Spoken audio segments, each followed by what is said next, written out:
Hi and welcome to the Walking Bass with Chords part 3 lesson. There are a part 1 and a part 2 and you have them in the links beside me right now. In this one I will talk about the chords and how you can think and how you can do to find the chords in this and do it interesting. Okay. So I will start up to show the chord progression in this. It's a G major 7 first, and then it's an E minor 7 to an A minor 7 to a D7, and I play this as a loop 4 times. But I change the way I play, of course. So I play the first 4 bars now in a slow tempo. Sounds like this.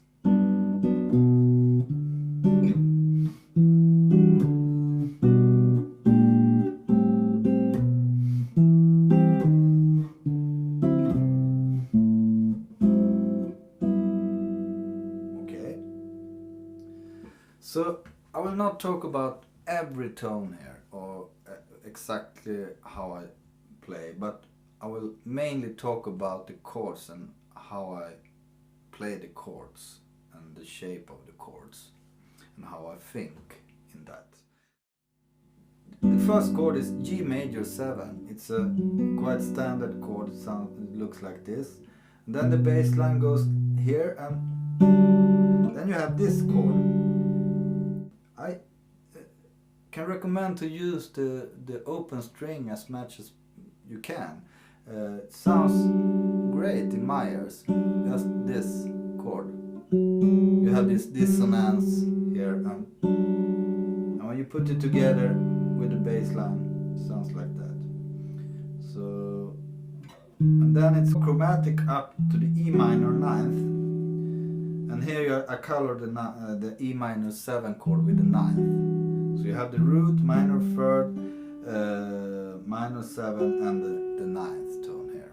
And the bass line goes like this, and here you have the minor 9th with a B as a bass to a B flat 13 chord that goes to the A minor 7. So what this is, I think this sounds very good together. So I cannot explain that other than it's a E minor 9 with a B in the bass. But this one, B flat 13, is a kind of a dominant substitute chord. And what it is that we will go to A minor 7, yes, and A minor 7 has the dominant of E7, okay, so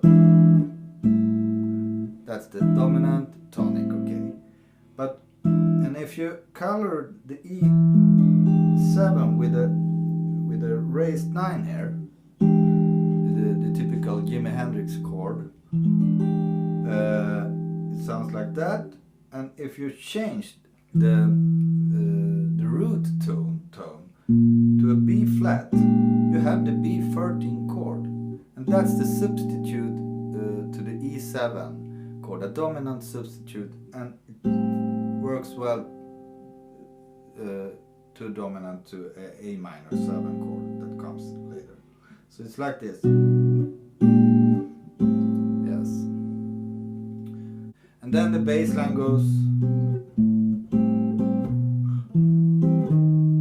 like that, and we come to the D9 here, and the bass goes like that to this chord that is A flat augmented.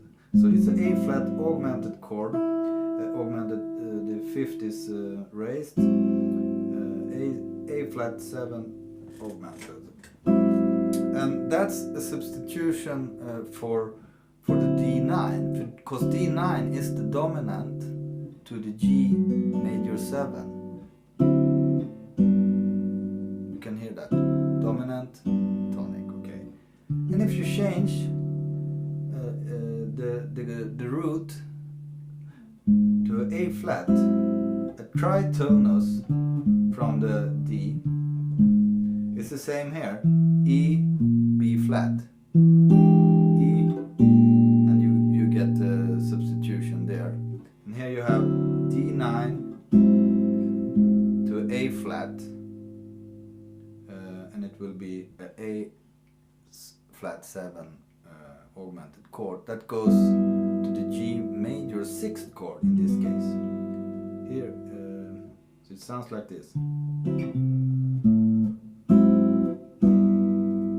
Very nice in my ear, okay?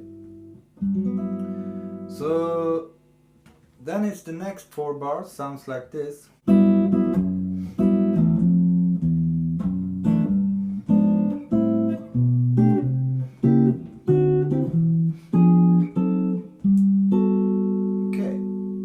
So it's a lot of chromatics here in the bass line, and you start with a G major 6th chord here, and then the bass line goes like this. Okay, so here I take this tone. It's an E minor 7 chord here, and this is E minor 11 if you have the E in the bass, but you have the F sharp in the bass. Sounds good to the next chord, next bass line there. And you come to this chord. It's a diminished chord, but you don't see it as a diminished chord. It's a E chord actually. But if you take the tones, it's the G sharp, the F tone, the B and the D. These are the major 3rd, the flat 9, the perfect 5th, and the minor 7th to the E 7 chord. But you don't have the root, the E tone here. So, but it works as a dominant chord to the A minor here. You can hear it sounds great. So it's a dominant diminished chord here. I will explain a thing here that can be a bit confusing. It's a minor chord here in this bar, but I'm talking about a major 7 chord. And it's a common thing to do. Because the major 7 chord it leads better to the next chord here, A minor 7. So that's why I changed the minor chord to a major 7 chord.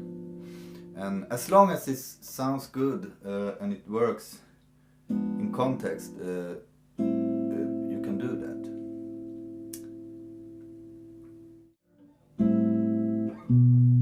Then you have the same as before. You play the A minor 7, A minor 11 with a B in the bass to the C, and here's the same chord again, diminished.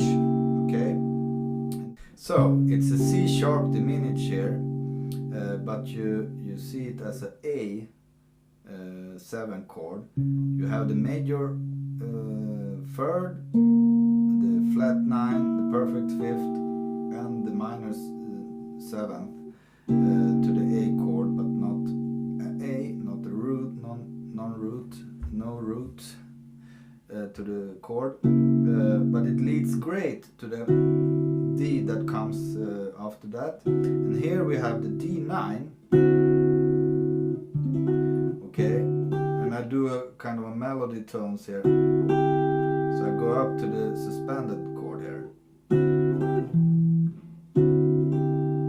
So the root, minor 7th, the 9th, and the major 3rd to the suspended tone, the G tone. And then we have a diminished chord again that leads to another diminished chord. I take this just because I think it sounds good. If you see the top tones, they are here. So and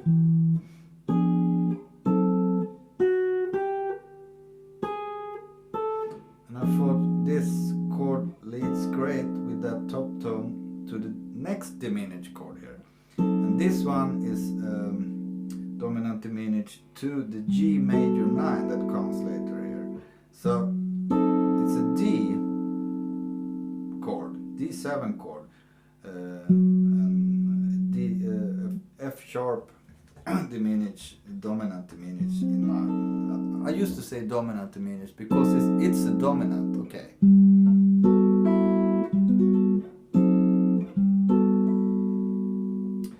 So here we have to the D, the major third, the 7th, the flat 9, and the perfect 5th. And here the next chord is G major 9, and I will play the next 4 bars, sounds like this.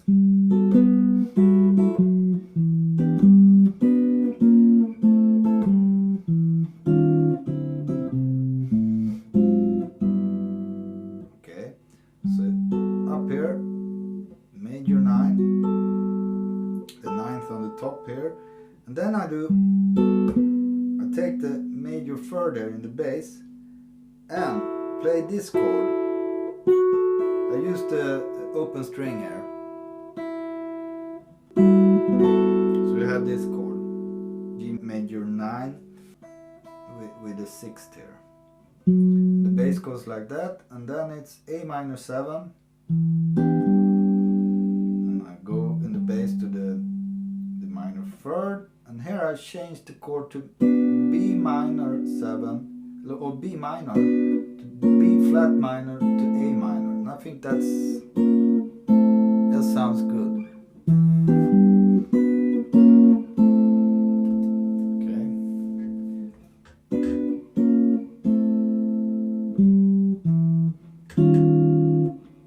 Continues the bass line here down to this chord that again it's a dominant substitution. It's an E flat 9 chord, but you can see it as an A7 augmented chord. So E flat 9 leads great to D9. A is a dominant to D, so makes sense, okay? And always the bass, tritonus, down or up. You can change the bass and keep the chord. Okay. Yes. And the same here is an A13 chord that leads to G major 6th chord. A flat 13, sorry. A flat 13 chord that leads to G major 6th, and that's a substitution for D. D7 sharp 9. It's the same in this case. Change the D to A flat, and you get that substitution, and it leads great to G major 6th. And here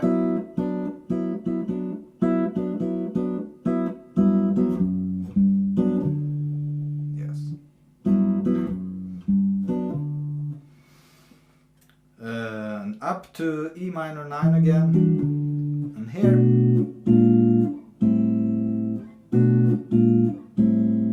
what I do here is that I have the E minor chord, E minor 9th or E minor 7, what you want. But I changed that chord to 2, 5, 1 in A minor. And I do also, here's the B minor 7 chord. I changed the root here to a B flat, from E to B flat, 2, 5, 2, 5. but with a B flat in the bass. It's the same chord still, and we will have the B flat 7 chord here. The A minor 7.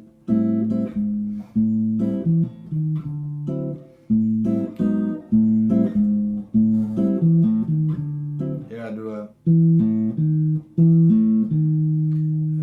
pull off here from the 7th fret open string to 6th fret to D9,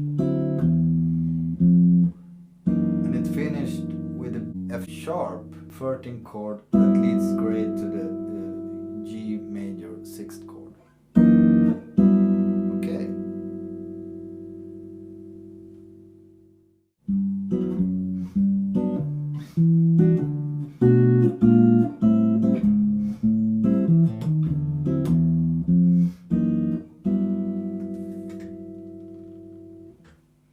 So, this was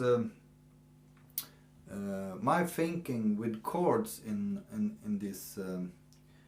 this case here, and the substitution for dominant and the diminished chord as the dominant chord, and how you can use the open strings, but the important thing here is to listen, and if it sounds good, it's good in my opinion. So use your ears and try, but it's good to have some knowledge of the dominant chord, and here you get some of it, and how it works and what tones to use and so on to the next chord, and so. I have constructed this bass line and chords, walking bass with chords, but when you have played for a while, you can improvise and think fast with those chords, and you're building up your library with chords and how to think and how to go to the next chord and so on. And here's some thoughts of how you can start thinking in chords in this kind of playing. Again, hope it was useful, and don't hesitate to ask me if there's something unclear with this or something else with my lessons. So, have a great day. Hope to see you again, and thanks for watching.